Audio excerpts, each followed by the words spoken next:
na may liturya ngayong ika-27 linggo sa karaniwang panahon.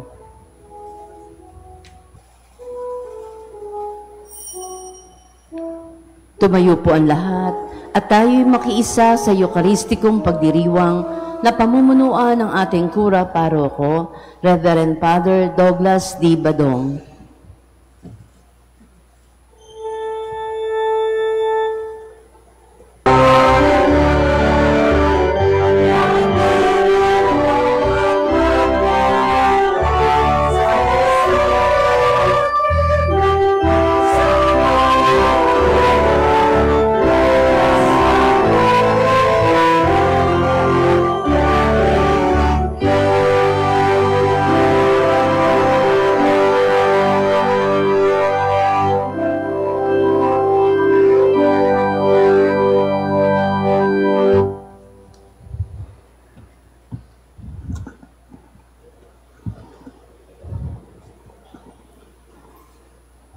Sa ngalan ng Ama at ng Anak at ng Espiritu Santo. Amen.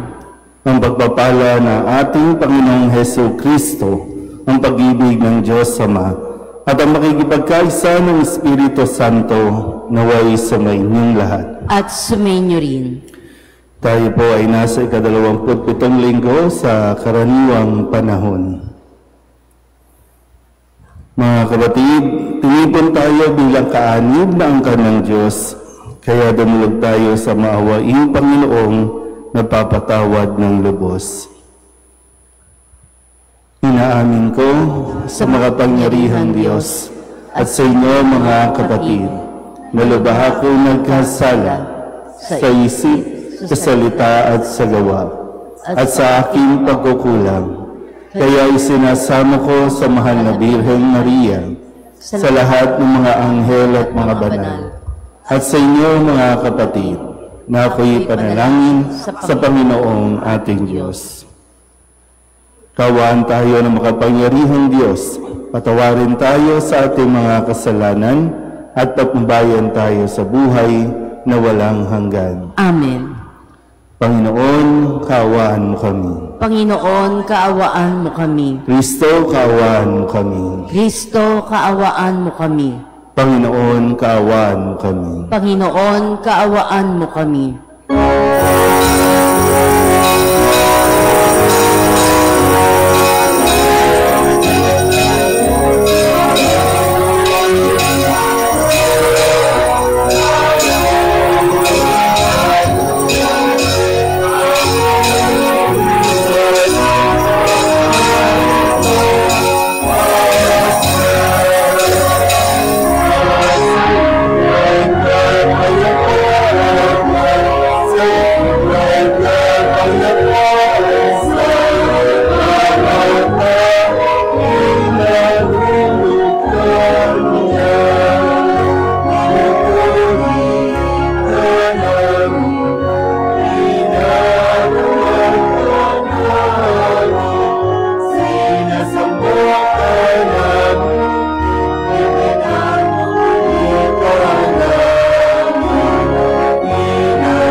tayo. Ama naming makapangyarihan, ang iyong dakilang pagkamaawain ay nangingibabaw sa aming ginagawang kabutihan at itinadaing ng mga kahilingan. Ang kagandahang loob mo sa amin ay gawin mong mag-umapaw upang ang kasalanang ipinangangambang ihingi ng kapatawaran ng budhi naming takot na ikaw ay lapitan ay iyong patawarin ng lubusan. At ang ipinag-aalangan naming hilingin sa pagdarasal ay iyong pagbigyang aming makamtan sa pamamagitan ni Jesucristo kasama ng Espiritu Santo magpasawalang hanggan. Amen. Dumaraing si Propeta Habakuk sa Diyos dahil sa kalunos-lunos na sinapit ng kanyang bayan. Tumugon ang Panginoon at tiniyak kay Habakuk na di na magluluwat at darating din ang kanyang pagliligtas. Pagbasa mula sa aklat ni Propeta Habakuk. Panginoon, hanggang kailan ako daraing sa iyo at di mo diringgin? Hanggang kailan mo babayaang mamayani ang karahasan? Bakit ang ipinakikita mo sa akin ay pawang kasamaan at kahirapan? Sa magkabi-kabilay nagaganap ang pagwasak at ang karahasan. Laganap ang hidwaan at pagtatalo. At ito ang tugon ng Panginoon. Isulat mo ang pangitain.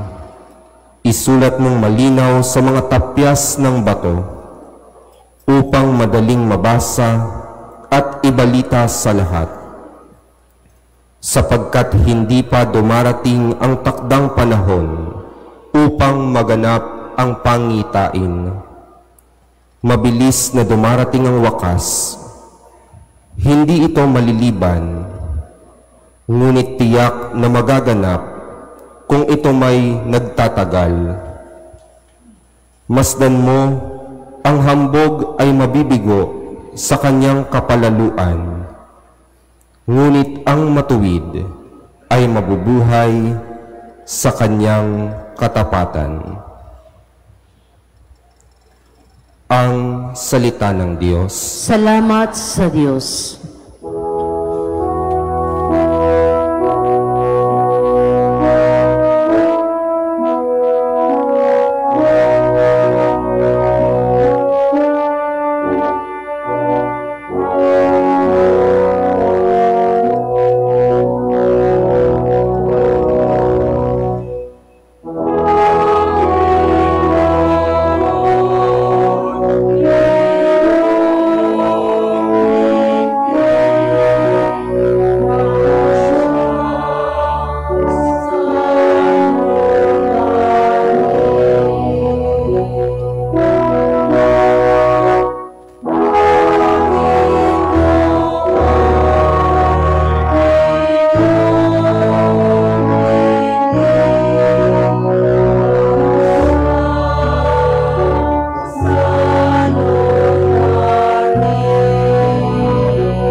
Tayo ay lumapit sa ating Panginoon, siya ay awitan, ating papurihan, ang batong kublihan natit kalakasan.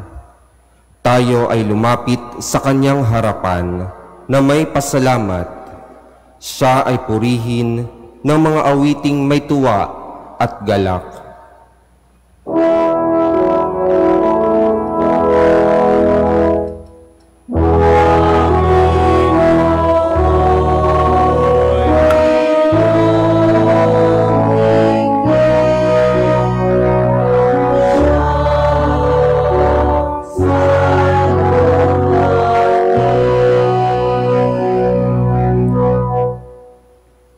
Tayo ay lumapit sa kanya'y sumamba at magbigay galang, lumuhod sa harap nitong Panginoong sa ating lumalang. Siya ang ating Diyos, tayo ay kalinga niyang mga hirang, mga tupa tayong inaalagaan.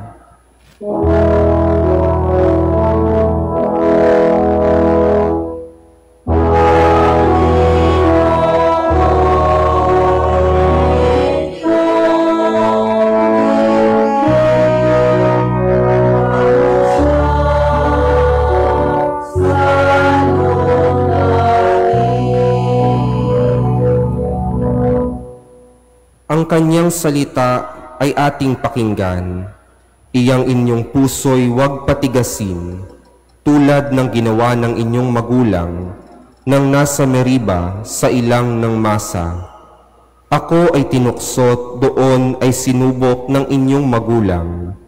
Bagamat nakita ang aking ginawang, silang nakinabang.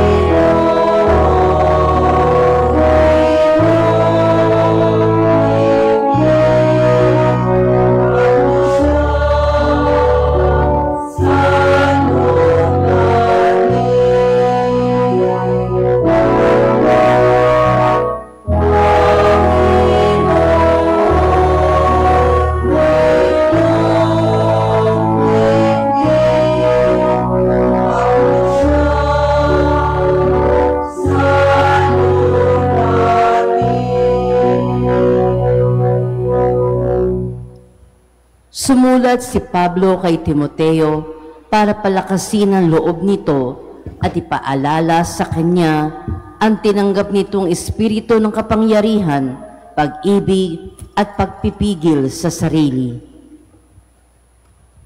Pagbasa mula sa ikalawang sulat ni Apostol San Pablo kay Timoteo. Pinakamamahal ko, ipinaaalala ko sa iyo na maging masigasig ka sa pagtupad sa tungkuling tinanggap mo sa Diyos nang ipatong ko ang aking mga kamay sa ulo mo. Sapagkat hindi espiritu ng kaduwagan ang ibinigay sa atin ng Diyos, kundi espiritu ng kapangyarihan, pag-ibig at pagpipigil sa sarili. Kaya't huwag mong ikahihiya ang pagpapatotoo tungkol sa Panginoon o ang aking pagkabilanggo dahil sa Kanya. Sa halip, makihati ka sa kahirapan dahil sa mabuting balita. Gawin mong batayan ang mga aral na itinuro ko sa iyo, yamang ang mga ito'y pawang katotohanan.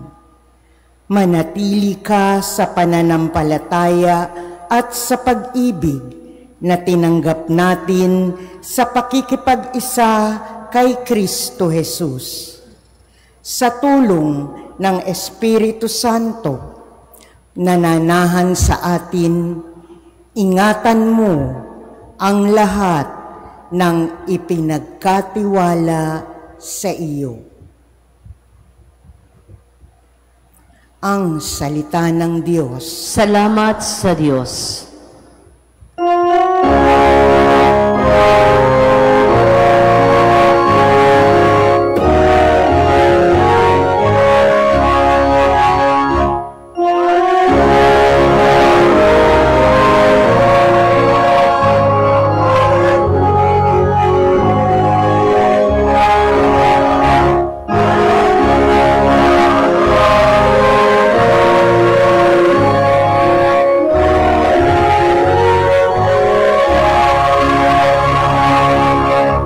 Balita sa inyo ngayoy, salita ng Panginoong iiral habang panahon.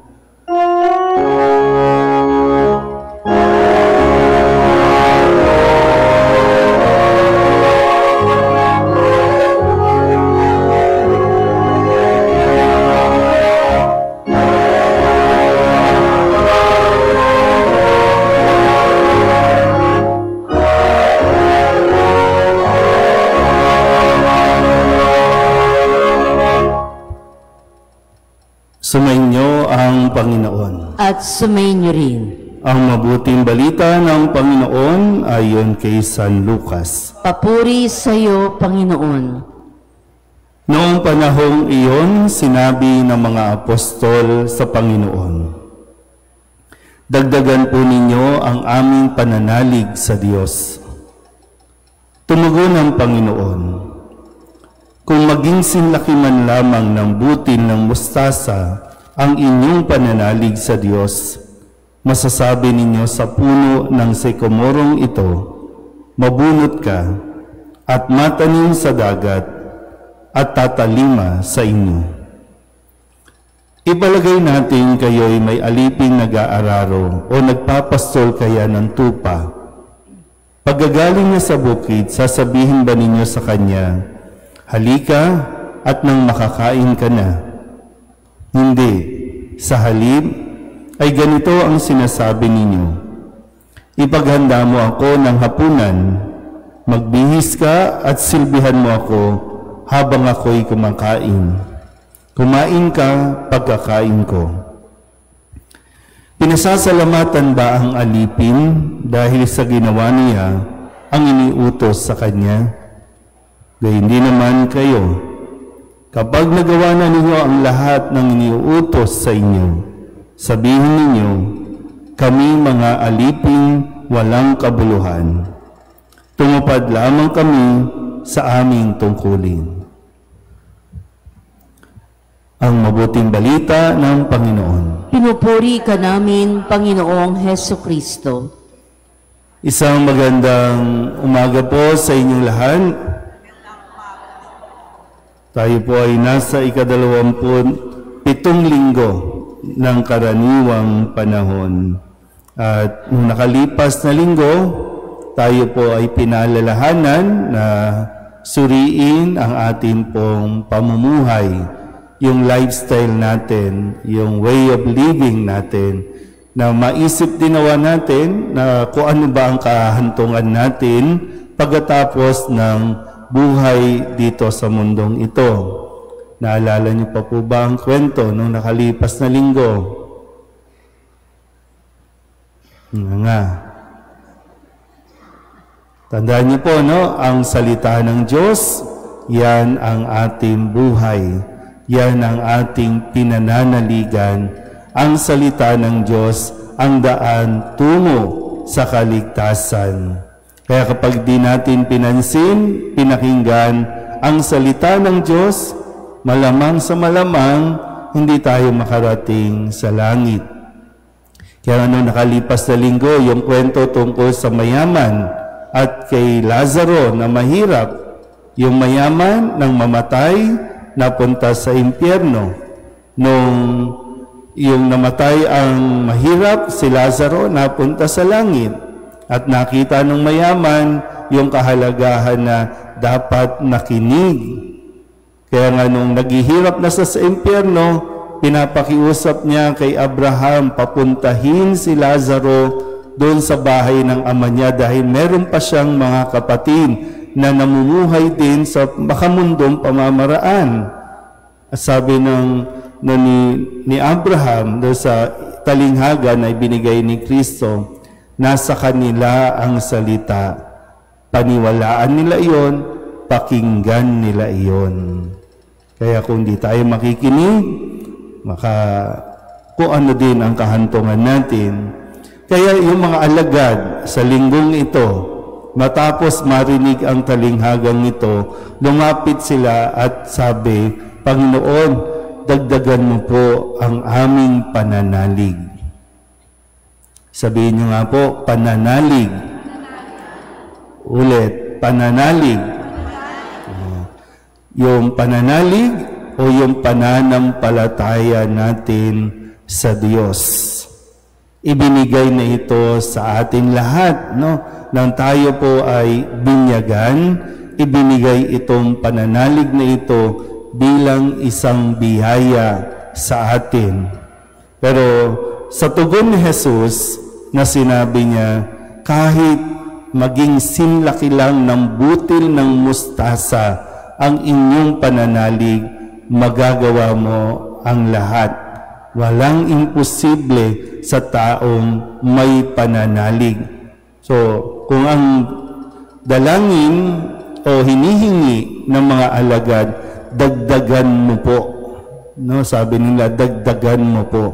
Para bang pwedeng sabihin, may pananalig ka na ba? Ilan? Parang gano'n, no? Ilan? So kung ilan ang gusto mong idagdag, 10, 50, 100, ulitin ko po, no? Ang sagot ni Jesus, kahit maging sinlaki lang ng butil. So ang pananalig pala, ang pananampalataya natin ay hindi binibilang, hindi sa bilang, hindi sa quantity. Ang pananalig natin dapat ay nandoon tinitingnan sa kung ano yung kalidad o yung quality na mayroon tayo. Kasi kung kakapiranggot, kasing laki ng butil, pero yung quality ng pananalig natin napakatibay, kaya natin pagalawin, palipati ng puno na matanim sa kung saan.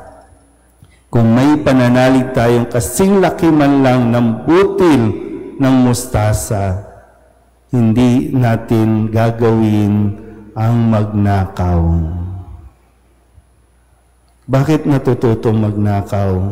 Kasi natatakot maghirap, natatakot magutom.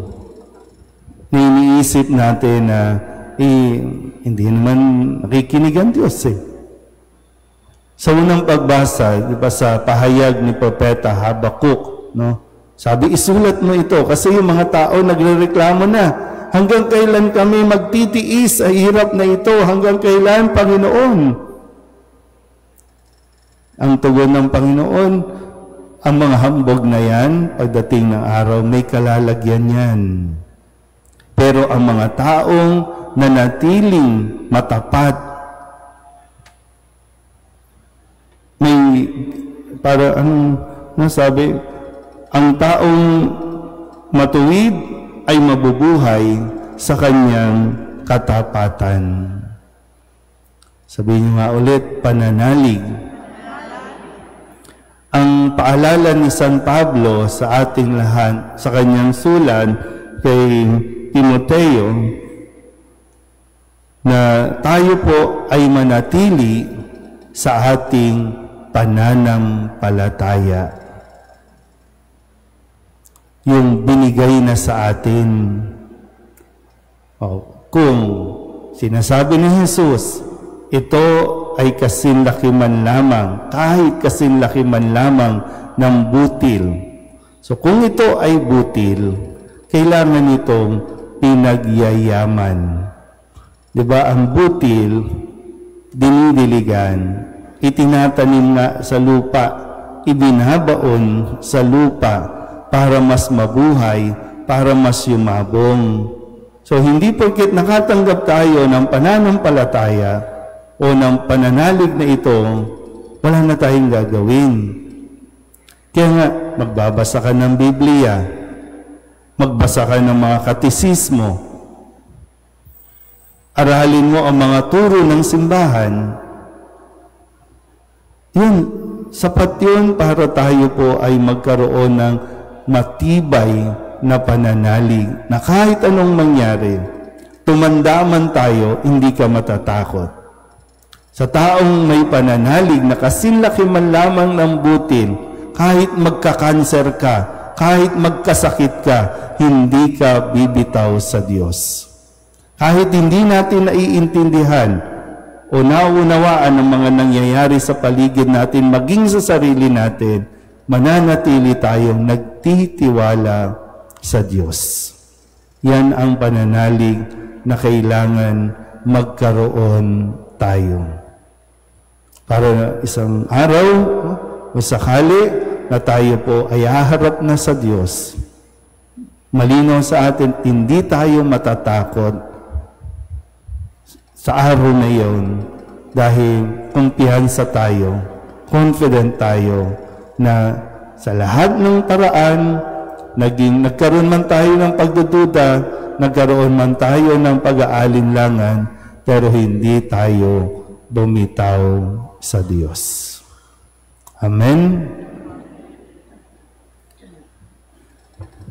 Magsitayo ang lahat, ipahayag natin ang ating pananampalataya. Sumasampalataya ako sa Diyos amang makapangyarihan sa lahat, na may gawa ng langit at lupa.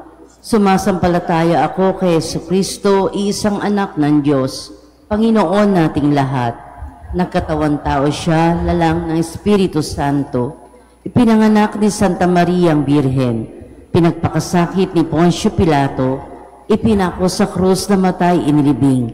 Nanaog sa kinaroroonan ng mga yumao. Na maikatlong araw na buhay na maguli, umakyat sa langit, naluklok sa kanan ng Diyos amang makapangyarihan sa lahat. Doon magmumula paririto at hukom sa nangabubuhay at nangamamatay na tao. Sumasampalataya ako sa Diyos Espiritu Santo, sa banal na simbahang katolika, sa kasamahan ng mga banal, sa kapatawaran ng mga kasalanan, sa pagkabuhay na muli ng mamatay na tao, at sa buhay na walang hanggan. Amen. Ating dadasalin ngayon ang Oratio Imperata para sa katapatan, katotohanan at katarungan. Sabay-sabay po tayo. Amang makapangyarihan sa lahat, ikaw ang gumabay sa iyong bayan mula sa pagkaalipin, bilang haliging ulap sa araw at haliging apoy sa gabi. Sa panahong ito ng panlilinlang at katiwalian na bumabalot sa aming bayan, ipamalas mo sa amin ang iyong liwanag na nagtataboy sa lahat ng dilim. Inaamin namin kami rin ay madalas lumalakad sa kadiliman. Sa aming pananahimik, pagkikibit-balikan at kawalang pakialam, hinayaan namin lumaganap ang kasinungalingan at umusbong ang katiwalian. Patawarin mo kami, Panginoon, at linisin mo ang aming mga puso sa kasalanang bumubulag at sumisira, kasalanang umaagaw ng pagkain ng mahihirap at ng pag-asa sa buong bayan. Ipagkaloob mo sa amin ang mga pinunong kawangis ng puso ng iyong anak, mga pastol na handang maglingkod, hindi mga lobong sumisila. Sa kapangyarihan ng iyong banal na Espiritu, bigyan kami ng lakas ng loob, na itakwil ang kasinungalingan, ibunyag ang pandaraya, igiit ang katarungan, at ipagtanggol ang katotohanan sa lahat ng aming gawain, pampubliko man o pansarili, upang ang katapatan ay dumaloy sa aming lupain tulad ng ilog, at ang katuwiran ay rumagasa na parang malakas na agos. O Diyos ng katarungan at habag, gawin mong ubasan ng kabutihan ang aming bayan, hindi lason ng kasakiman, manipulasyon at pagkamakasarili, kundi pagyamanin ng katapatan, malasakit at pag-ibig. Hinihiling namin ito sa pamamagitan ni Kristo na aming Panginoon. Amen. Maria, salamin ng katuwiran, Ipanalangin mo kami. San Miguel Arcangel, Ipanalangin mo kami. San Lorenzo Ruiz at San Pedro Calungsod, Ipanalangin mo kami. Magsipo na po ang lahat.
mga kapatid, upang paghahain natin ay kalugdan ng Diyos Amang makapangyarihan. Tanggapin nawa ng Panginoon itong paghahain sa iyong mga kamay, sa kapurihan niya at karangalan, sa ating kapakinabangan at sa buong sambayanan niyang banal.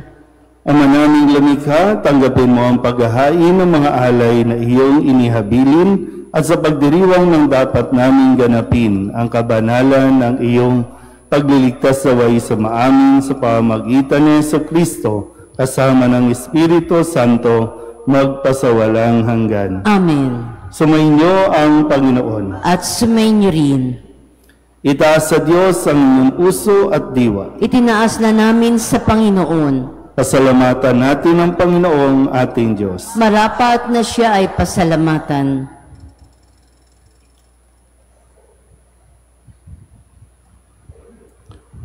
Ama naming makapangyarihan, tuwing ang marapat na ikaw ay aming pasalamatan, ikaw ang lumikha sa tanan, ikaw ang nagtakdang magkaroon ng gabi at araw, gayon din ang tag-init at tag-ulan. Ikaw ang humubog sa tao bilang iyong kawangis na mapagkakatiwalaang mga siwa sa daigdig.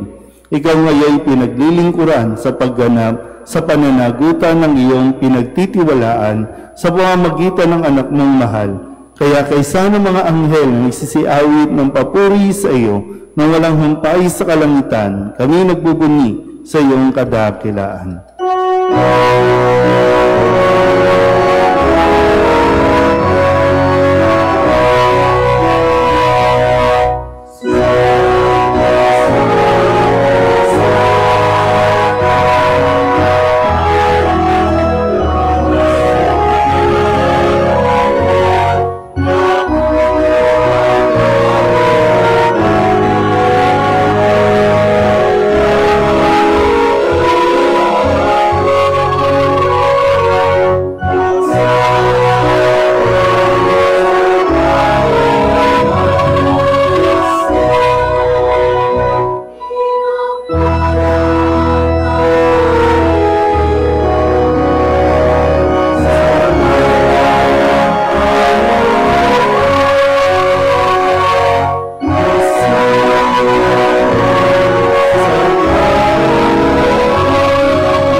Ng tanang kabanalan, kaya't sa pamamagitan ng iyong Espiritu, gawin mong banal ang kaloob na ito upang para sa aming maging katawan at dugo ng aming Panginoong Heso Kristo. Bago niya pinagtisang kusang loob na maging handog, hinawakan niya ang tinapay, pinasalamatan kaniya, pinaghati-hati niya iyon, iniabot sa kanyang mga alagad at sinabi, tanggapin ninyong lahat ito at kanin, ito ang aking katawan na ihahandog para sa inyo.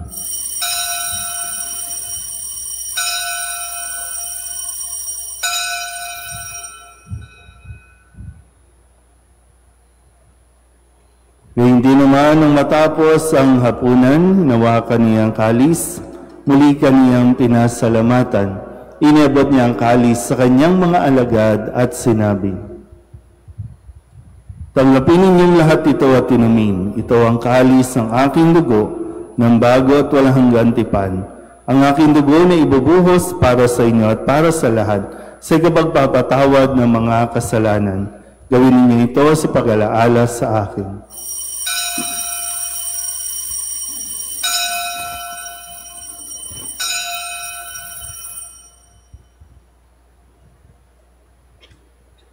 Ipagbunyi natin ang misteryo ng pananampalataya.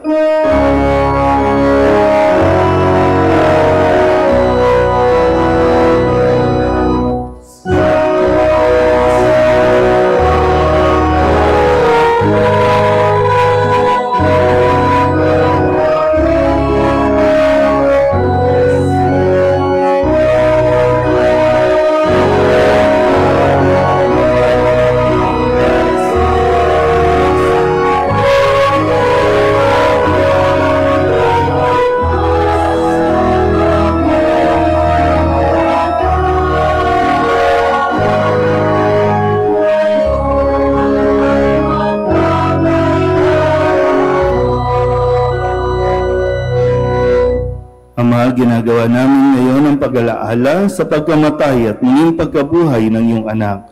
Kaya tiniaalay namin sa iyo ang tinapay na nagbibigay buhay at ang kalis na nagkakaloob ng kaligtasan. Kami napapasalamat dahil kami iyong minarapat na tumayo sa harap mo para maglingkod sa iyo. Isinasamo namin kami magsalo-salo sa katawan at dugo ni Kristo ay mabuklod sa pagkakaisa sa pamamagitan ng Espiritu Santo. Ama, lingapin mo ang iyong simbahang laganap sa buong daigdig. Puspusin mo kami sa pag-ibig kaysa ni Leon na aming Papa at ni Jose na aming Obispo at ng Tanang Kaparian. Alalahanin mo si Charles Jason na tinawag mo mula sa daigdig na ito. Nung siya'y binyagan, siya'y nakaisa ni Kristo sa pagkamatay. Ngayong siya'y pumanaw na may makaisa siya ni Kristo sa pagkabuhay. Alalahanin mo rin ang mga kapatid naming nahimlay na may pag-asang sila'y muling mabubuhay, kaya hindi ng lahat ng mga pumanaw. Kawaan mo sila at patuloyin sa iyong kaliwanagan. Kawaan mo at paginapating kaming lahat na makasalo sa iyong buhay na walang wakas. Kaysa ng mahal na Birheng Maria na ina ng Diyos, ng kabiyak ng puso niyang sa San Jose, kaysa ng mga apostol at ng lahat ng mga banal na namuhay dito sa daigdig ng kalugod-lugod sa iyo, may pagdiwang nawa namin ang pagpupuri sa ikararangal mo sa pamamagitan ng iyong anak na aming Panginoong Hesukristo. Sa pamamagitan ni Kristo, kasama niya at sa Kanya, ang lahat ng parangal at papuri ay sa iyo, Diyos Amang makapangyarihan, kasama ng Espiritu Santo, magpasawalang hanggan.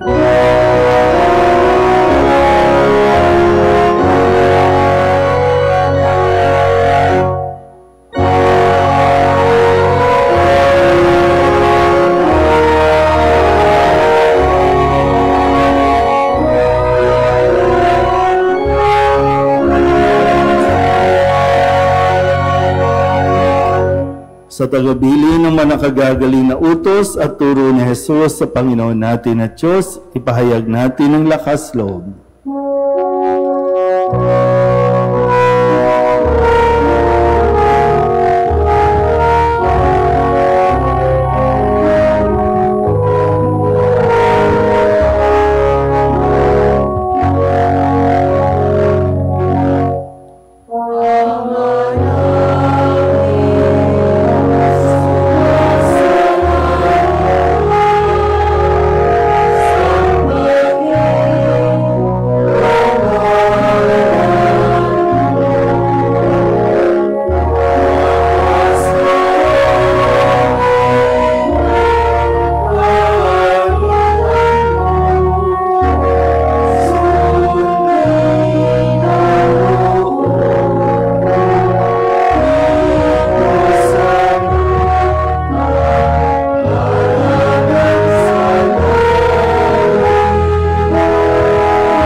iadya sa lahat ng masama, pagkalooban ng kapayapaan araw-araw, iligtas sa kasalanan at ilayo sa lahat ng kapahamakan, samantalang aming pinananabikan ang dakilang araw ng pagpapahayag ng tagapagligtas naming si Jesucristo. Sapagkat iyo ang kaharian at ang kapangyarihan at ang kapurihan magpakailanman. Amen. Panginoong Jesucristo, sinabi mo sa iyong mga apostol, kapayapaan ang iniiwan ko sa inyo, aking kapayapaan ang binibigay ko sa inyo.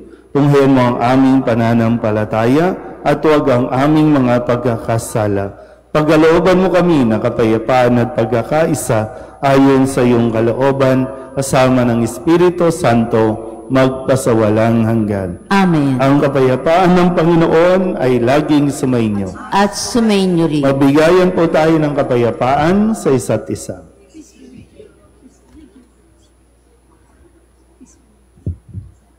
Kordero ng Diyos na nag-aalis ng mga kasalanan ng sanlibutan, maawa ka sa amin.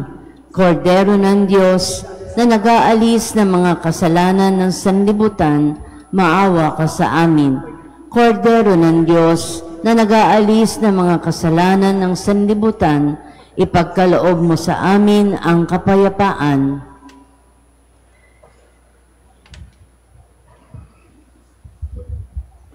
Ito ang kordero ng Diyos. Ito ang nag-aalis ng kasalanan ng sanlibutan. Mapalad ang mga inaanyayahan sa kanyang piging. Panginoon, hindi ako karapat-dapat na magpatuloy sa iyo, ngunit sa isang salita mo lamang ay gagaling na ako.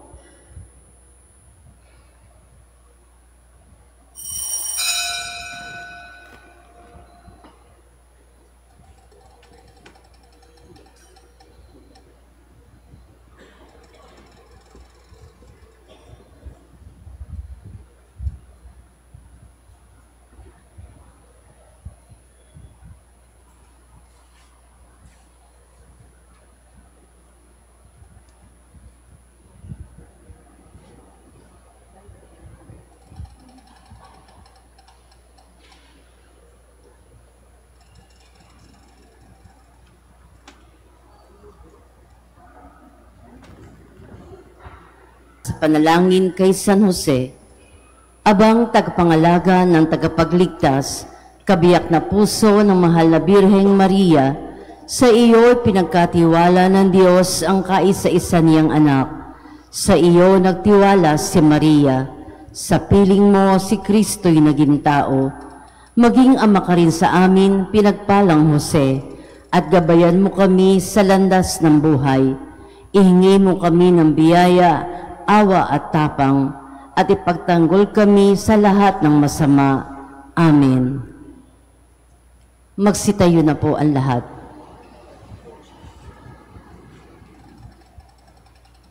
Manalangin tayo.